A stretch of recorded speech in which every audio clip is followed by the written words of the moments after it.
اور سنن نبی داؤد میں حدیث موجود ہے. سنن نبی داؤد میں انٹرنیشنل نمبر کے مطابق 229 نمبر حدیث ہے. سیدنا علی رضی اللہ تعالیٰ عنہ کہتے ہیں کہ نبی صلی اللہ علیہ وسلم کو حالت جنابت کے علاوہ کوئی اور حالت قرآن پڑھنے سے مانے نہیں ہوتی تھی. ہاں جب آپ پر غسل فرض ہو پھر آپ قرآن نہیں پڑھتے تھے. اس کے علاوہ کوئی بھی حالت ہو, چاہے آپ کا وضو ہو یا نہ ہو, آپ صلی اللہ علیہ وسلم ہر حال میں قرآن پڑھا کرتے تھے.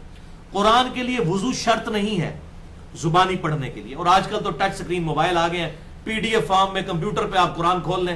مولویوں کے تو فتووں سے بھی بچ گئے آپ, ویسے ہی اس میں تو چھونا بھی نہیں ہوتا, آپ پڑھتے رہے. تو آپ صلی اللہ علیہ وسلم جو ہے وہ چھونے والے مسئلہ بھی کوئی کلیئر نہیں ہے, وہ بھی میں بتا دیتا ہوں بعد میں. بل عام حالت میں آپ صلی اللہ علیہ وسلم قرآن زبانی پڑھتے تھے بغیر وضو کے بھی. سیدنا علی کہتے ہیں جب حالت جنابت ہوتی تھی پھر آپ نہیں پڑھتے تھے. تو حالت جنابت میں قرآن نہیں پڑھا جاتا, اور یہ صرف قرآن کے لیے. باقی جتنے اذکار ہیں, صبح و شام کی دعائیں ہیں, قرآن میں بھی جو دعائیں آئی ہیں وہ دعاؤں کی نیت سے آپ پڑھ سکتے ہیں.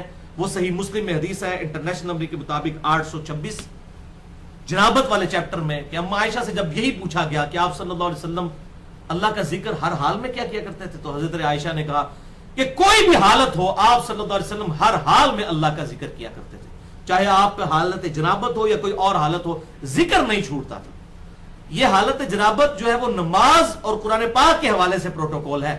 عام اذکار سبحان اللہ, الحمدللہ یا درود شریف یا دعائیں, ان کے لیے وضو کیا, انسان کوئی شخص بے غسلہ بھی ہو وہ کر سکتا ہے. آپ صلی اللہ علیہ وسلم بھی اس حالت میں اللہ کا ذکر کر لیا کرتے تھے.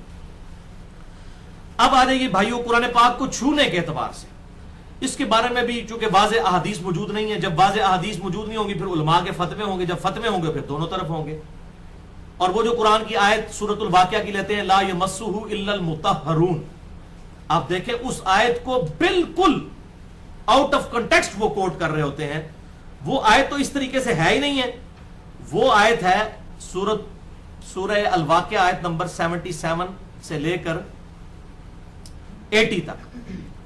اب آپ خود ہی سمجھ لیں اس کا یہ معنی بنتا ہے کیا, مولوی دھوکہ دیتا ہے اور قرآن کے باہر بھی لا یمسہ الا المطہرون یہ آیت لکھی ہوتی ہے. آپ اس کا کانٹیکسٹ دیکھیں کیا ہے. اعوذ باللہ من الشیطان الرجیم, بسم اللہ الرحمن الرحیم, سورۃ الواقعہ آیت نمبر 77. انہ لقرآن کریم, بے شک یہ قرآن بڑا عظمت والا قرآن ہے, عزت والا قرآن ہے.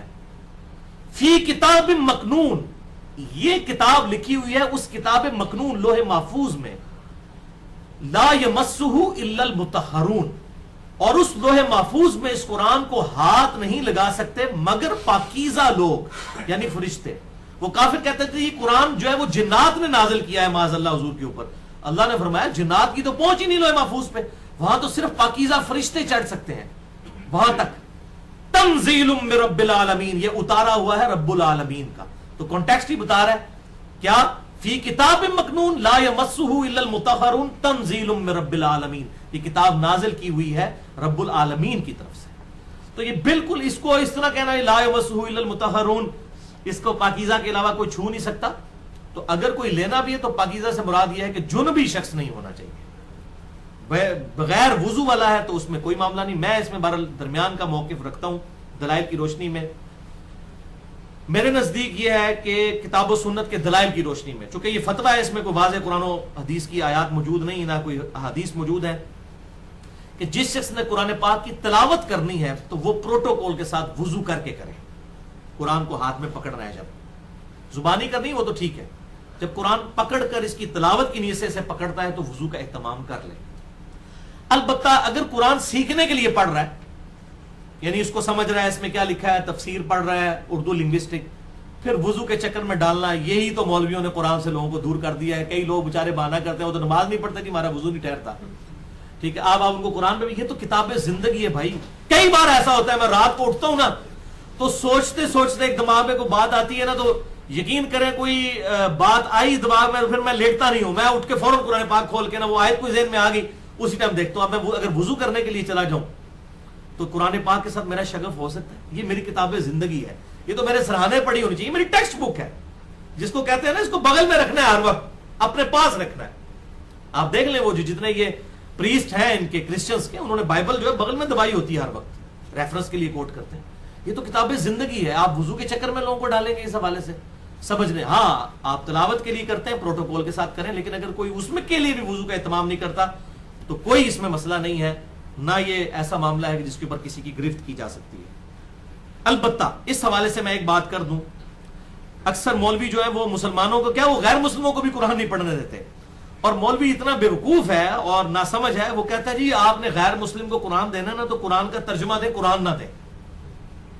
اندازہ کریں بھئی قرآن پاک کا ترجمہ صرف اکیلے چھاپنا یہ تو ہے ہی حرام, اس لیے کہ ترجمہ جو ہے وہ ایک عالم کی کوشش ہے, اس میں غلطی بھی ہو سکتی ہے, ٹیکسٹ میں غلطی نہیں ہو سکتی. قرآن کبھی بغیر عربی ٹیکسٹ کے نہیں چھاپنا چاہیے. آپ دیکھ لیں وہ سورہ لقمان کی آخری آیات میں آتا ہے جو میں نے مسئلہ نمبر 6A میں بتایا, علم الغیب سے متعلق فرقہ وارانہ نظریات کا تحقیقی جائزہ. اس میں علماء نے ترجمہ کر دیا کہ اللہ کے سوا کوئی نہیں جانتا کہ ماں کے پیٹ میں لڑکا ہے یا لڑکی, حالانکہ وہاں موجود ہی نہیں, جنس کا ذکر ہی نہیں ہے, صرف یہ ہے کوئی نہیں جانتا ماں کے پیٹ میں کیا ہے. اور میں نے قرآن سے ثابت کیا ہے کہ اس سے مراد ہے بدبخت ہے یا خوش بخت ہے, یہ کوئی دنیا کی انسٹرومنٹ نہیں بتا سکتی. لڑکا لڑکی کا تو ذکر ہی کوئی نہیں. اب مولوی نے نیچے ترجمہ کر دیا, وہ ہمارے گاٹے فٹ ہو گیا. ٹھیک ہے, تو قرآن کا ٹیکسٹ محفوظ ہے, وہ مولوی کا ترجمہ ہے, قرآن نے کہا ہے کوئی نہیں جانتا. اور میں نے قرآن سے ثابت کیا, سورہ تغابن کی آیت ہے, هو الذی خلقکم فمنکم کافر ومنکم مؤمن, وہی تمہاری تخلیق کرتا ہے تو تم میں سے کوئی کافر ہو جاتا ہے کوئی مومن. پیدا کرنے والا تو ایک ہی ہے, کوئی اس کا منکر بن جاتا ہے اور کوئی مومن ہو جاتا ہے. یہ ہے ماں کے پیٹ میں کیا ہے کہ یہ اب جو ہے وہ کیا بہت بڑا ولی اللہ بن کے نکلے گا, یا بہت بڑا گستاخ رسول بن کے نکلے گا, یا بہت بڑا مشرک نکلے گا, یا بہت بڑا مواحد بن کے نکلے گا, یہ کسی کو نہیں پتا. نار اور مادہ کی بات نہیں ہے, جنس کی بات نہیں ہے. تو اس لیے میں کہتا ہوں ترجمہ جو ہے وہ بہرحال انسانی کوشش ہے, اس میں غلطی ہو سکتی ہے, اور وقت کے ساتھ ساتھ کئی ایک غلطیاں سامنے آ رہی ہیں علماء کے ترجموں کی. تو اس حوالے سے یہ بات ذہن میں رکھیں, قرآن پاک عربی کے ساتھ. تو یہ جو کہتے ہیں غیر مسلم کو ترجمہ دیں, تو خدا کے لیے تو یہ تو قرآن پاک کے ساتھ آپ اس طرح ظلم کریں گے. اچھا پھر اگر یہ نہ سمجھیں تو الٹیمیٹ علاج کیا ہوتا ہے آپ کو پتا ہے؟ پھکی. پھکی کے بغیر تو آزما نہیں آتا نا, جس کو میں اینٹی وینم اور لاجیکل آنسر کہتا ہوں فلسفیکل لینگویج میں. علم الکلام میں ہم اسے کہتے ہیں لاجیکل آنسر, منطق سے جواب دینا. پھکی پنجابی میں نے اس کی ٹرانسلیشن کی ہے کہ ان کو کہیں کہ اچھا پھر اس وقت دنیا میں 1,40,00,000 کرسچنز ایسے ہیں جو عربی لنگوسٹک جانتے ہیں. وہ انڈیا پاکستان بنگلہ دیش کے نہیں ہیں, وہ عرب کے کرسچنز ہیں. 1,40,00,000 لوگ کاپٹک کرسچن ہیں بائی برتھ, نسل در نسل. 140,00,000 کرسچنز جو ہیں وہ بائی برتھ عربک لینگویج کے ہیں. ان کو آپ قرآن کا ترجمہ عربی میں دیں گے, تو اگر آپ یہ حرکت کریں گے تو آپ تو قرآن پاک کی تعریف کرنے میں شامل ہو جائیں گے, آپ کافر ڈکلیئر ہو جائیں گے اگر قرآن کا عربی میں ترجمہ کریں گے تو, کیونکہ یہ کتاب ہی عربی میں. ترجمہ تو تب کریں گے نا جب کتاب کسی اور لینگویج میں ہو. تو ان کو آپ عربی ترجمہ دیں گے, جو اللہ کی کتاب نازل کی وہ نہیں دیں گے جو معجزہ ہے. تو اب یہ مولوی یہ مسئلہ حل کرے نا ذرا کہ ان غیر مسلموں کو قرآن پاک کس زبان میں دینا ہے. تو یہ بالکل ظلم ہے. یہ پروٹوکول اس کے لیے ہے وضو یا غسل, وہ شخص جو اسلام کے دائرے میں آ چکا ہے. جو غیر مسلم ہے اس کے لیے کوئی پروٹوکول نہیں ہے, وہ یہ کتاب جس طرح بھی پڑھتا ہے اس کا جس طرح دل کرے یہ اس کو دیں. یہ کتاب نازل ہی اس لیے ہوئی ہے کہ ہم اس کتاب کی بنیاد پر تو دعویٰ نبوت کرتے ہیں آپ صلی اللہ علیہ وسلم کے حق میں, یہی تو واحد معجزہ ہے. آپ نے یہ سنبھال کے رکھنا ہے. کتنے غیر مسلم مسلمان ہوئے ہیں جنہوں نے کہا کہ ہم قرآن مانتے تھے, مسلمان ہمیں دیتے نہیں تھے, ہم بڑے پریشان ہوتے تھے, ہم نے پھر نیٹ سے جو ہے سرچ کر کے قرآن پڑھنا شروع کیا تو اسلام قبول کیا. ایسے لوگ بھی ہیں, ایسا مولوی گھس گیا ہوا ہے. تو اب تو مسئلہ ہی نہیں ہے جناب غیر مسلم کیا, وہ نیٹ سے ڈاؤن لوڈ کر لے گا. تو اڑے فتوے ویسے ہی آج کے دور ختم ہو چکے ہیں. تو قرآن پاک کے ترجمے تو اویلیبل ہیں, مارکیٹ سے بھی جا کے خرید سکتے ہیں. کوئی پوچھتا تو نہیں ہاں جی مسلمان خریدنے آئے یا غیر مسلم. تو مولوی کے ہاتھ سے الحمدللہ جدید میڈیا کی برکت سے مولوی کے ہاتھ سے گیم نکل چکی ہے. یہ بہت اللہ تعالیٰ کا کرم ہوا ہے, کیونکہ اب اسلام کی نشت ثانیہ آغاز ہونا ہے. تو مولویوں کے ہاتھ سے یہ معاملہ جو ہے وہ چھینا جائے گا, اور انٹلیکچوئل لوگ میدان عمل میں اتریں گے, تو پھر ہی انشاءاللہ یہ دعوت حق عام ہوگی. بہرحال اس کتاب کا احترام اور ادب بہت ضروری ہے, ایک مسلمان کے لیے تو بہت زیادہ ضروری ہے. اس حوالے سے میں ایک حدیث ضرور بیان کروں گا یہاں پر. سنن نبی داؤد میں انٹرنیشنل نمبر کے مطابق 4449 نمبر حدیث ہے. قرآن حکیم کے ادب کے اعتبار سے بالکل صحیح سند کے ساتھ سنن نبی داؤد 4449. آپ صلی اللہ علیہ وآلہ وسلم ایک دفعہ یہودیوں کے مدرسے میں گئے. یہودیوں نے ایک مقدمے کے فیصلے کے لیے آپ کو اپنے مدرسے میں مدعو کیا. آپ صلی اللہ علیہ وسلم تشریف لے گئے تو انہوں نے آپ صلی اللہ علیہ وسلم کو بیٹھنے کے لیے ایک تکیہ پیش کیا. وہ تکیہ اب آج بھی عرب کے کلچر میں یہ بڑی بڑی گدیاں اور تکیے رکھے جاتے ہیں اس پہ بیٹھنے کے لیے. ایک تو ٹیک لگانے کے لیے, ایک بیٹھنے کے لیے بھی بڑے والا تکیہ جو ہوتا ہے, یہاں بھی چلتا ہے. ہمارے کے پی کے اندر تو کلچر میں یہ چیز ہے, وہاں تو ہوٹلوں پہ بھی تکیے رکھے ہوئے ہوتے ہیں, زمین پہ بیٹھ کے لوگ کھاتے ہیں, ان کے کلچر میں یہ چیز. تو تکیہ آپ صلی اللہ علیہ وسلم کو پیش کیا. سنن نبی داؤد 4449 نمبر حدیث. تو آپ صلی اللہ علیہ وسلم نے فرمایا کہ تورات لے کر آؤ, تورات میں سے فیصلہ کیا جائے گا. زنا کے مقدمے کی رجم کی سزا کا ایشو تھا.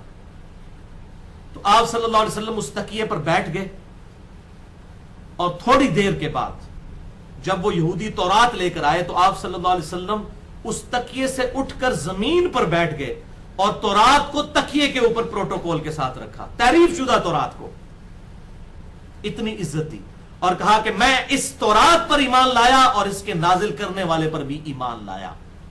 یہاں مولوی کہتا تھی تورات انجیل نہیں پڑھ سکتے, وہ جعلی روایت ایک پیش کرتے ہیں حضرت عمر والی کہ وہ تورات پڑھ رہے تھے, حضور صلی اللہ علیہ وسلم کا چہرہ مبارک جو ہے وہ سرخ ہو گیا. بالکل جھوٹی حدیث ہے. قرآن تو کہتا ہے کہ اے نبی سے کہو تورات لے کر آؤ, ایتونی بکتاب من قبل ھذا او اثارۃ من علم ان کنتم صادقین. اے نبی سے فرماؤ اگر سچے ہو تو اس کتاب سے پہلے جو کتابیں نازل ہوئی ہیں وہ لے کر آؤ, یا کوئی علم کے آثار انبیاء کے آ رہے ہیں ان سے مجھ سے بات کرو. فاتو تورات, جاؤ تورات لے کر آؤ. سورہ ال عمران میں آتا ہے, اس میں کہاں لکھا ہے کہ اونٹ کا گوشت جو ہے وہ حرام ہے. تو قرآن تو کہتا ہے تورات لے کر آؤ, انجیل لے کر آؤ. ایز فار ایز توحید از کنسرنڈ, آج بھی تورات اور انجیل توحید کے اعتبار سے بالکل محفوظ ہے. اس میں ٹیمپر ہوئی ہیں چیزیں, توحید آج بھی محفوظ ہے. تبھی تو لوگ اس کو پڑھ کر قرآن کی طرف آ رہے ہیں. یہ اللہ تعالیٰ نے اس حوالے سے اتنی حفاظت ضرور ان کتابوں کی ہے کہ توحید اس میں محفوظ ہے. تو آپ صلی اللہ علیہ وسلم خود زمین پر بیٹھ گئے اور تورات کو اس تکیے پر رکھا اور پھر آپ نے فیصلہ کیا. اس سے یہ بات پتہ چلی کہ قرآن حکیم کو بھی کسی چیز پر رکھ کر پروٹوکول کے ساتھ اپنے سے اونچی جگہ پر رکھنا چاہیے. یہ اسی لیے آپ دیکھتے ہیں کہ یہاں ہم نے اتنی زیادہ ریلیں جو ہیں وہ خرید کر پلاسٹک کی رکھی ہوئی ہیں. یہ اس وقت 250 روپے کی تقریباً ایک آئی تھی, اب یہ 300-400 روپے کی ہوئی ہے. لیکن ہماری کوشش ہوتی ہے کہ یہ ریل ضرور سامنے رکھی جائے. اس طرح ہمارے گھروں میں بھی بڑی بوڑھیاں جو ہیں وہ تکیے کے اوپر قرآن رکھ کے پڑھتی ہیں. بہرحال اس میں جو یہ مشہور ہے کہ تکیے پہ بیٹھ نہیں سکتے, جو کہ آپ قرآن رکھ لیا گیا ہے, تو یہ بات بھی غلط ہے. ادھر آپ دیکھیں آپ صلی اللہ علیہ وسلم اس تکیے پہ بیٹھے ہوئے تھے, آپ نے اپنی پیٹھ سے نکال کے تو باہر نکالا, اس پہ تورات رکھ دی. تو یہ کوئی ایسا مسئلہ نہیں ہے اس کے اندر, نہ کوئی یہ تکیے پہ کو بیٹھ نہیں سکتا, ایسا کوئی مسئلہ نہیں. بس صرف ہے قرآن پاک کو یہ پروٹوکول دیں کہ آپ سے اوپر والے لیول پہ وہ آ جائے, چاہے آپ تکیے پر رکھ لیں, کسی ریل کے اوپر رکھ لیں, کسی بھی چیز کے اوپر, ڈیسک کے اوپر, ٹیبل کے اوپر. یہ پروٹوکول ہے. قرآن پاک کا احترام اس حوالے سے ضروری ہے.